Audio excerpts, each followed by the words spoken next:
और खुदा के कदम पर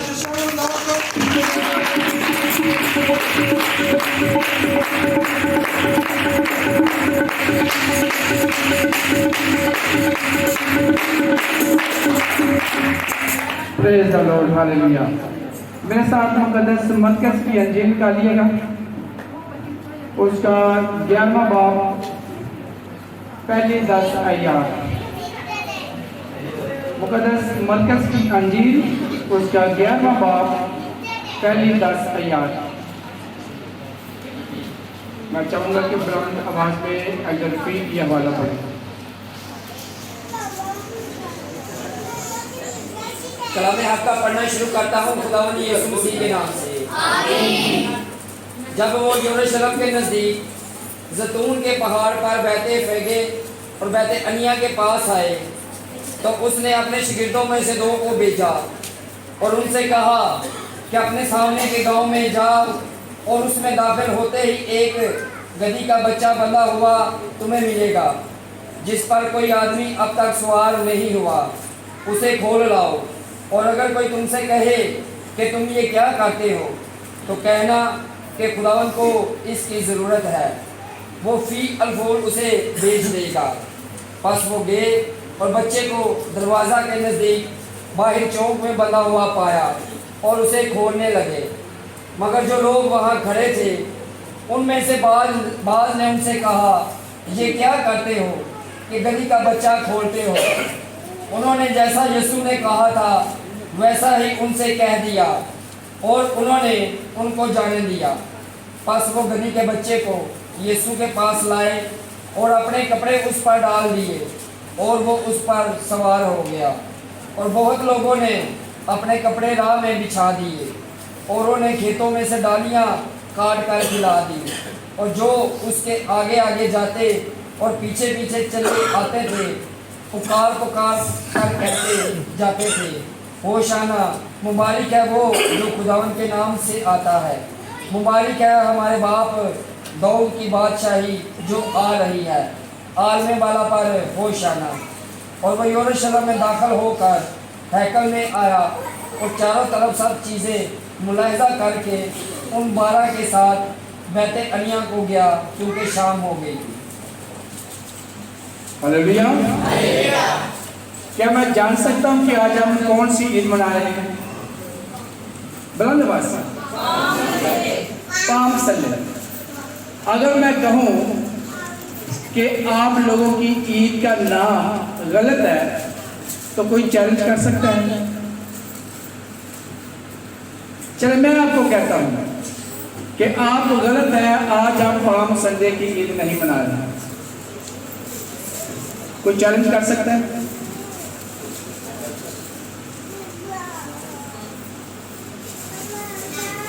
चले पाम संडे हम क्यों कहते हैं? चले ये सोच लेते हैं, पाम संडे हम क्यों कहते हैं?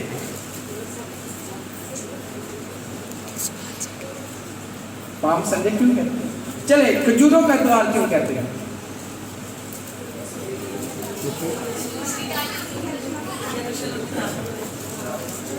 खुदा यीशु मसीह जब मुख्तलिफ शहरों से मनादी काटने के बाद यरूशलेम की तरफ गए तो उसने अपने 2 शागिर्दों से कहा कि सामने वाले गांव में यानी कि फिगे और बैतने एनिया के सामने जो शहर है वहाँ जाओ और वहाँ से एक गधी का बच्चा आपको मिलेगा बंधा हुआ, उसको लेकर आओ। अगर कोई पूछे तो कहना कि खुदावंद को इसकी जरूरत है। अब वहाँ पर गधी के बच्चे को जैसा खुदा ने फरमाया वैसे ही देखा और वो बच्चे को लेकर यीशु के पास आए और यीशु उस पर बैठ गया। जब बैठ गया तो वहाँ पे पहला काम हुआ कि लोगों ने आकर किन चीज़ों की डालियाँ ली हैं? खजूरों की डालियाँ ली हैं। और एक किताब मुकद्दस में अंजील मुकद्दस फरमाते हैं कि जैतून की डालियाँ ली हैं। और दूसरी बात इसमें लिखा है कि रास्ते में लोगों ने क्या किया है? कपड़े बचाए हैं और हाथों में डालियां लेकर नारे लगाए हैं, और वही नारा मैं चाहता हूँ पास्टर जी के साथ का दोबारा गायन किया जाए। होशियारा होशियारा करके अपने नाम होशियारा होशियारा होशियारा होशियारा होशियारा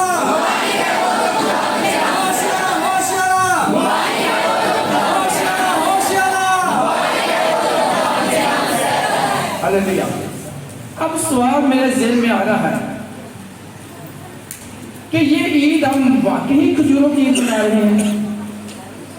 क्या वाकई हम पाम संडे मना रहे हैं?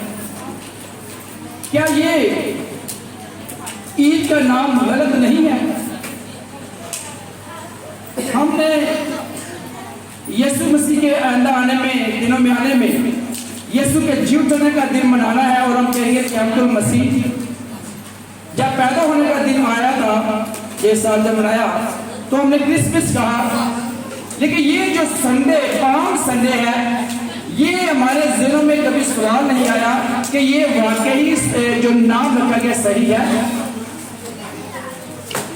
अगर वहां पे अगर पाम संडे या खजूरों की डालियां या जैतून की डालियां इस्तेमाल हुई है, तो अगर खजूर की डालियों को हम कहते हैं खजूरों का इतवार या पाम संडे कहते हैं, तो जैतून के जो डालियां इस्तेमाल की गई हैं उसके लिहाज से अपने नाम क्यों नहीं रखा? चले, अगर यही जरूरी है नाम रखना, तो इससे बढ़कर तो नाम दूसरा होना चाहिए मेरे ख्याल के मुताबिक, और वो होना चाहिए क्लोथ संडे। क्लोथ संडे इसलिए खजूरों की डालियां तो हमने फ्री काट ली उन्होंने, और रास्ते में बचा दी या नारे लगा लिए और चला के, तो लोगों ने तो अपने जाती कपड़े जिनके उन्होंने पैसे दिए हुए हैं वो रास्ते में बचा दिए हैं, तो डालियों से ज्यादा कीमती तो कपड़े थे। तो फिर क्लोथ संडे क्यों नहीं आप कह देते मुबारक? सोचने वाली बात है ना। खजूरों को क्यों अहमियत दी गई है? या यूं कह लीजिए, अगर खजूरें इस्तेमाल हुई है या जैतून की डाली इस्तेमाल हुई है या कपड़े इस्तेमाल हुए हैं, इनसे बढ़कर तो यीशु मसीह ने जिसको छूले जिसके ऊपर बैठ गया है, गति है, तो फिर हमें को ये डोंकी संडे भी मना के देना चाहिए। तो फिर क्या है कि हम खजूरों को या पाम संडे या इन चीजों को अहमियत दे रहे हैं, और हम जो ईद एक दूसरे को मुबारक कहनी चाहिए वो तो हम कहते ही नहीं है। तो ये ईद का क्या नाम होना चाहिए? यीशु बादशाह की। तो फिर क्या कहना चाहिए? यीशु बादशाह की ईद, या हैप्पी जीसस किंग, या बादशाह का बादशाह किंग ऑफ किंग्स, ठीक है, happy feast of king of Kings कहना चाहिए। तो फिर हम सब गलत हुए हैं कि नहीं हुए? क्या खजूरें हमारे लिए जरूरी थी, या कपड़े जरूरी थे, या गधा जरूरी था, या गधे की बच्ची जरूरी थी? क्या जरूरी थी? कि यीशु मसीह हमारे लिए जरूरी है। ये कारण भी एक सवाल हुआ, हम खजूर की डालियां अंजील मुकद्दस में लिखा है, लेकिन जब खजूर की डालियां कहते हैं, लेकिन इंग्लिश में हम पाम संडे कहते हैं। खजूरों को इंग्लिश में क्या कहते हैं जी? डेट कहते हैं, लेकिन हम डेट संडे की कहने की बजाय क्या कहते हैं? Palm Sunday. तो क्या वजह क्या पाम संडे क्यों कह देते हैं? ये कभी सोचा कभी?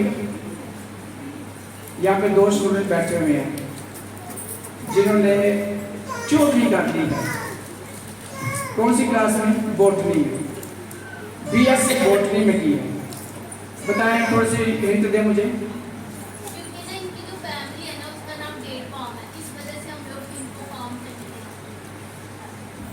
थोड़ा सा उल्ट हो गया। जितनी भी एक मैं बात चीज बताता हूँ। पहली बात, जिस्म का एक हिस्सा है उसको पाम कहते हैं। किसको कहते हैं? किसको पता है जी?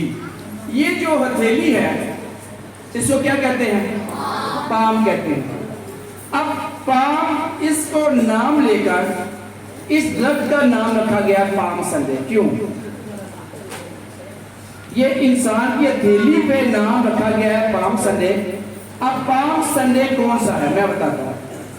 ऐसा दरख्त जो जमीन से लेकर यहां तक, यहां से लेकर जमीन के तने से लेकर या जड़ से लेकर यहां तक, इसके ऊपर कोई पत्ता ना आए, इसके ऊपर कोई डाली ना हो, बल्कि स्ट्रेट हो और उसके ऊपर झुंड हो पौधे का, लेकिन इसके अंदर जितनी पत्ते होते हैं इसके अंदर डालियां ना हो, बल्कि एक जैसे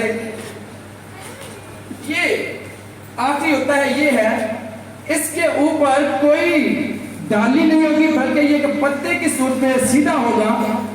जितने दरख्त ऐसे होंगे उनको पाम संडे की एक किस्म कहेंगे। जैसे अभी खजूर का, किसी के पास खजूर की है? ये खजूर है। अब इसके तना जो नीचे है, यहाँ से नीचे कभी भी आप कोई इस तरह की ब्रांच या क्या कहते हैं डाली नहीं है मिलेगी आपको। अब पाम के ऊपर ये लगेंगे और ये अपना नीचे होंगे या कैसे भी होंगे, लेकिन इनके अंदर से नई ब्रांच जो डालियों कभी नहीं निकलेगी। ऐसे दरख्त जितने भी हैं उनको हम पाम संडे कहेंगे, पाम कहेंगे। हालेलुया। आपके ज़हन में कोई ऐसा दरख्त आता है? अच्छा, ये जो है, ये जो था दरख्त, इसको बेल कहा गया। अब इसको क्या कहते हैं? इसको पता है?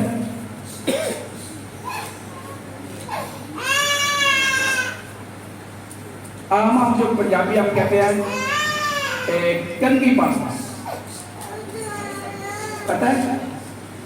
अब ये भी जो ये बहुत छोटे दरख्त होते हैं, बड़े ऊंचे नहीं होते। आपके ज़हन में इसके अलावा कोई और पाम ट्री ज़हन में आता है? जो कराची के उनको तुम्हारा पता चलना चाहिए। इतना बड़ा शहर,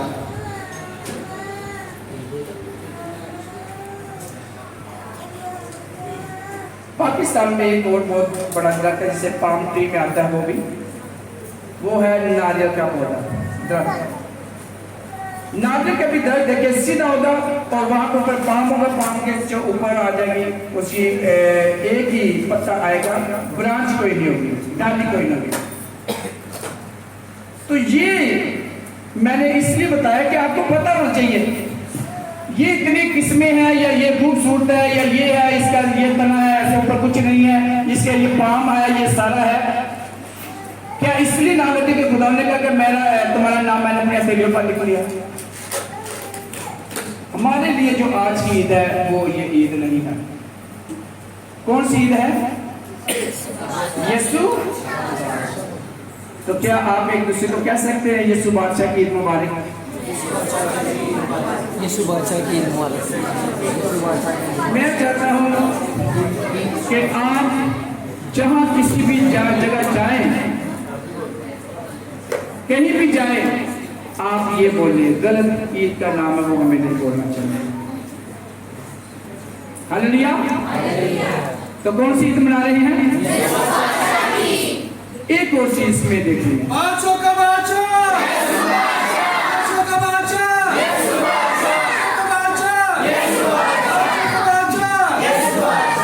अब दूसरी बात एक मैं चीज बताना चाहता हूं। जो इसराइल कौम थी, खुदा की चुनी हुई कौम थी, वो एक ऐसे बादशाह की मुंतजर थी जो उनको पूरी दुनिया में बादशाही कराए, सारी दुनिया उनके अंडर आ जाए। और वो ऐसा बादशाह ढूंढ रहे थे कि ऐसा बादशाह में आए जो हमें पूरी दुनिया पर फतह अता फरमाए। अब वहां पर लोगों ने देखा कि यीशु ही एक ऐसी पर्सनैलिटी है, ऐसी शख्सियत है, या लोगों ने अपनी जिंदगी में तजुर्बा किया कि यीशु ही बादशाह बन सकता है और इस्राएल को आजाद करा सकता है। इसलिए जब यरूशलेम की तरफ एक बादशाह की सूरत में खुदा यीशु मसीह जाता है तो लोगों ने उन्हें उसे बादशाह महसूस कर लिया और खुशी का इजहार करते हुए नारा लगाया जो आज हम लगा रहे हैं, होशाना होशाना मुबारक है वो जो खुदा के नाम से आता है। अब बताइए होशाना का क्या मतलब है?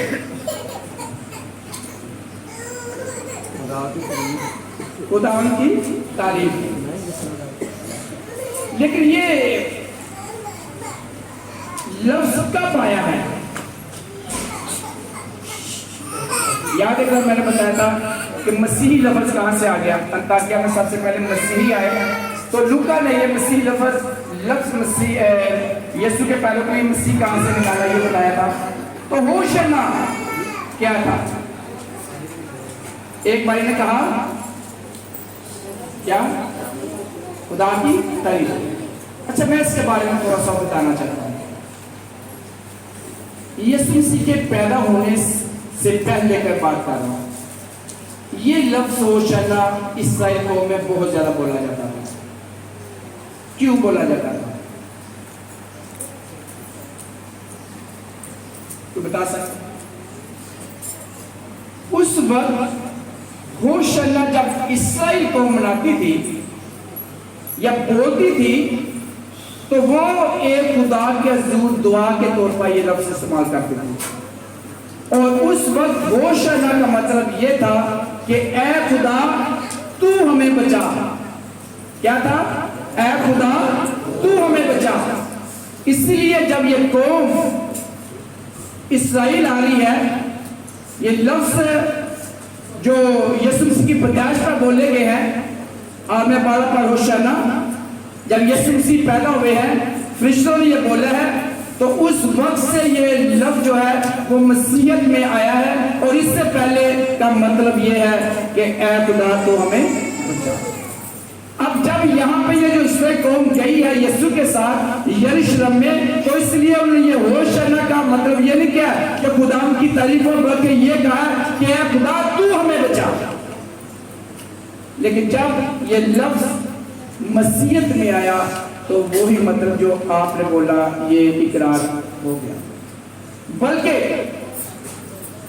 12वीं सदी में मसीहियों ने इस लफ्ज को बहुत ज्यादा अहमियत दी और वहां से इस लफ्ज को बार बार मसीहत में बढ़ाते गए और बढ़ाते बढ़ाते ये होशाना के नारे में इस्तेमाल हो गया और कई जगह पर होशाना की जगह हालेलुया का लफ्ज भी इस्तेमाल हुआ। हालेलुया। आज हम कौन सी ईद मना रहे हैं? यीशु बादशाह की ईद मना रहे हैं। यीशु के लिए 4 चीजें इस्तेमाल हुई है।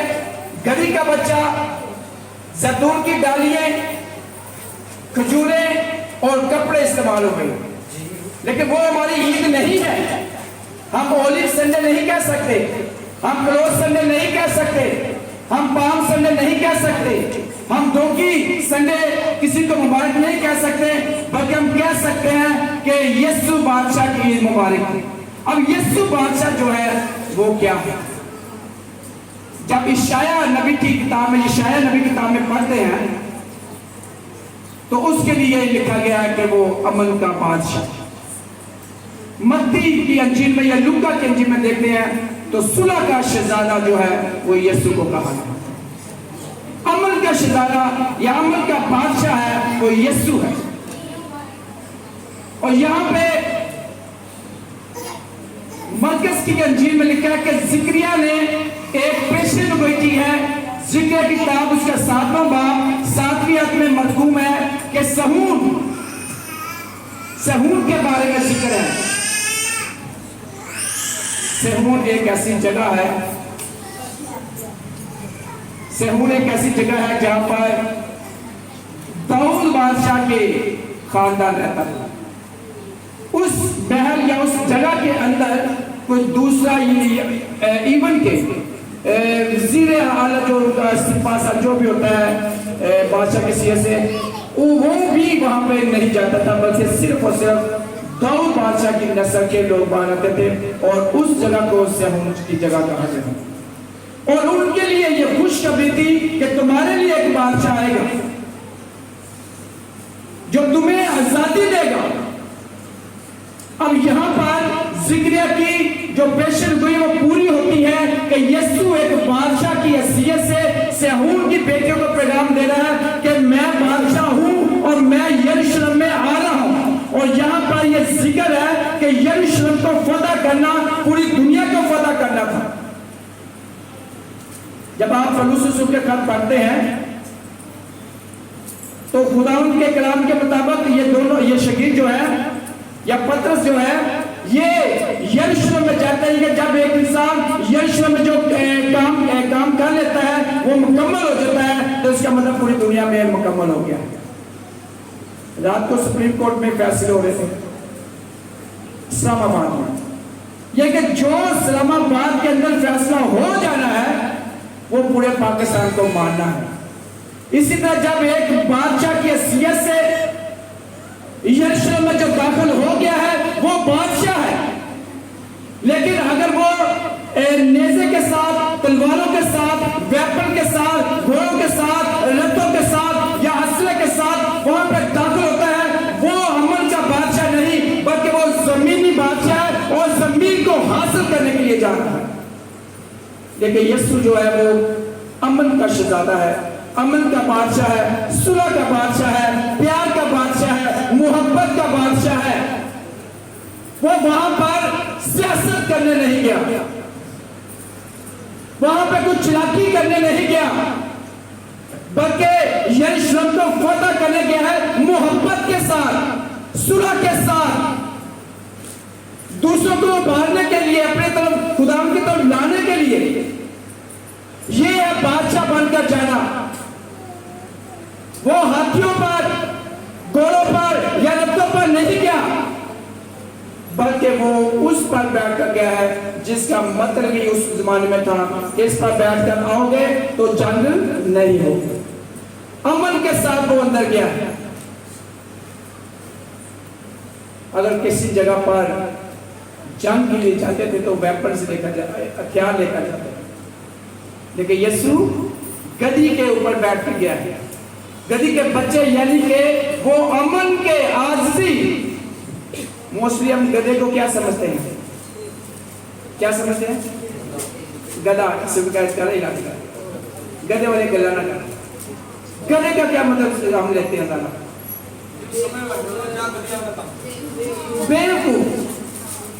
लेकिन गधी का बच्चा या गधे के यहाँ पे यीशु जो जिसके ऊपर बैठ दिया गया है इसका मतलब है कि ये आजिज़ी है।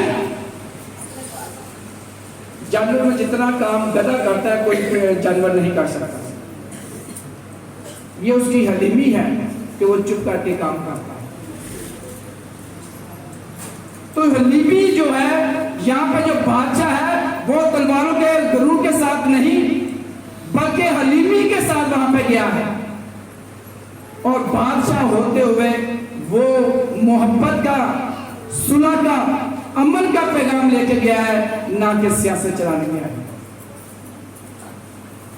अगर आज हम ईद मना रहे हैं पाम सदे की बजाय, खजूरों के त्योहार की बजाय यीशु बादशाह की, तो अपनी जिंदगियों में याद रख लें, अगर आज आपने ईद मनानी है तो अपनी जिंदगियों में से सियासत निकाल दें। बीवियां शोहरों से सियासत कर रही हैं, शोहर बीवियों से सियासत कर रहे हैं, अपनी अपनी पॉकेट मनी लेकर रखी संभाली हुई है, अपने मित्र साथ दे दिया जी लग गए हैं। ये सियासतें चल रही हैं। अगर आपकी जिंदगी में सियासत आज है तो आज ही नामना, क्योंकि यीशु पर आगे जाके सियासत चल रही है। और जब यीशु पर सियासत चलाई गई है तो जो सच्चाई है, जो हकीकत है, जो खुदा का बेटा है, उसको क्या किया गया था? कुर्बान कर दिया गया। अगर आपकी जिंदगी में सियासत है तो आप अपने साथी को, कोई भी साथी हो, बेटा भी हो सकता है, बेटी भी हो सकती है, भाई हो सकता है, बहन हो सकती है, रिश्तेदार हो सकती है, अगर आपकी जिंदगी में यह सियासत है आप उनको तबाह कर देंगे। तो अगर आज यीशु का त्यौहार मना रहे हैं, यीशु बादशाह की ईद मना रहे हैं, तो यीशु की तरह आपकी जो जिंदगी है वो बगैर सियासत होनी चाहिए, बल्कि आपकी जिंदगी में अमन होना चाहिए, प्यार होना चाहिए, सुलह होनी चाहिए, सलामती होनी चाहिए, एक दूसरे के लिए कुर्बानी होनी चाहिए, एक दूसरे के अंदर एक दूसरे के लिए प्यार होना चाहिए। ये नहीं कि अपनी सोच को लेकर सियासत चलाए, और जो सियासत चलाता है, कितनी सी हुकूमत ने सियासत चलाई जो कल गिरी है, कितना तंग किया है, रात 12:30 बजे तक, सुबह 9:30 से रात 12:30 तक तंग किया, सियासत चलाते रहे, कभी ये सियासत, कभी ये सियासत, कभी ये सियासत, और पूरा पाकिस्तान देख रहा है। तो क्या अंजाम हुआ है? तबाही हुई है कि नहीं तबाही? मैं भी 2:30 बजे तक ये देखता ही रहा हूं क्या क्या होता है। सियासत अपनी जिंदगी से खत्म करना, वरना याद रख लें, आपके घरों में, आपके खानदानों में, आपके मोहल्लों में, आपके रिश्तेदारों में, आप कई यीशुओं को, जो यीशु है आपके घरों में, खानदानों में, मोहल्लों में, रिश्तेदारों में, उनको आप सूली पर चाड़ देंगे। इसलिए अपनी जिंदगी से सियासत को निकाल दो, क्योंकि यीशु ने किसी के साथ सियासत नहीं, उसने प्यार दिया है, मोहब्बत दी है, और जो मोहब्बत दे देता है उसको चाहे मार भी दे, सूली चाड़ दे, वो जिंदा जरूर होता है। हालेलुया। तो यीशु अमन का बादशाह है। तो आज हम सीखने हैं कि हमारी जिंदगी में मोहब्बत होनी चाहिए, ना कि सियासत।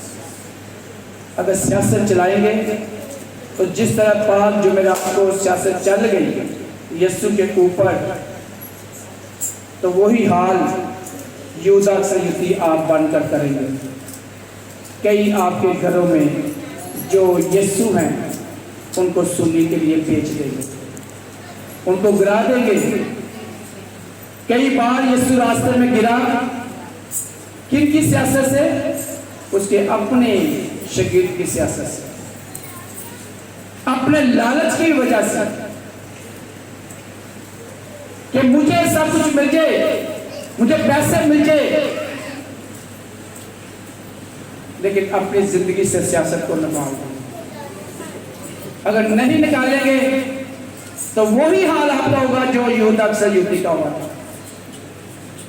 तबाह हो जाएंगे, क्योंकि यीशु ने किसी के साथ सियासत नहीं चलाई। तो जितने आपकी जिंदगी में आपके, जिसका शोहर है, जिसकी बीवी है, जिसके जितने भी हैं, आपके खानदानों में जो यीशु है उसके साथ मिलकर यीशु बन जाए, ना कि यहूदा सयूती की तरह। खुदा आपको ऐसा करने की बरकत दे यीशु के नाम में।